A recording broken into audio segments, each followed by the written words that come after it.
పవన్ కళ్యాణ్ మరియు జనసేన పార్టీకి తెలుగుదేశంతో ఉన్న పొత్తు రాజకీయంగా ప్రాముఖ్యత కలిగి ఉంది. పవన్ కళ్యాణ్ ప్రతి సభలలో కూడా చంద్రబాబు నాయకత్వమును పొగుడుతూ తమ మైత్రిపై అపోహలు వద్దని చెప్పకనే చెప్తున్నా కొన్ని మీడియా సంస్థలు, ప్రత్యర్థి పార్టీలు ఈ పొత్తును దెబ్బతీయాలనే ప్రయత్నాలు చేయడం జరుగుతుంది.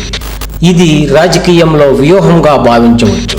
అయితే జనసేన మరియు తెలుగుదేశం మధ్య అభిప్రాయ భేదాలను ఉద్దేశపూర్వకంగా పొడిగించి పొత్తును బలహీనపరచడానికి ప్రయత్నాలు చేయవచ్చు. పవన్ కళ్యాణ్ లేదా ఆయన అనుచరులపై వ్యక్తిగత దాడులు లేదా ప్రలోభాలతో వారిని వెనక్కి తగ్గించే ప్రయత్నాలు చేస్తారు.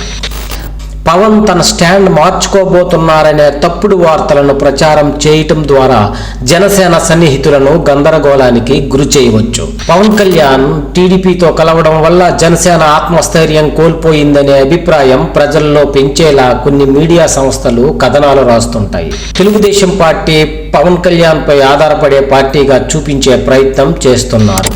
తెలుగుదేశం పరంగా పవన్ని చేతులు మార్పించడానికి లేనివి కల్పించే ప్రయత్నం చేస్తున్నారు.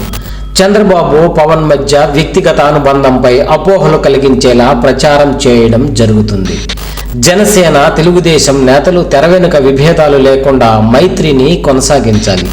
అపోహలకు గురికాకుండా అభిమానులు, కార్యకర్తలకు సమయానుకూల సమాచారం అందించాలి. పబ్లిక్ మీటింగ్స్ ద్వారా ప్రజల్లో ఒక స్పష్టమైన సందేశాన్ని ఇచ్చి పొత్తు పటిష్టంగా ఉన్నట్టు నిరూపించాలి.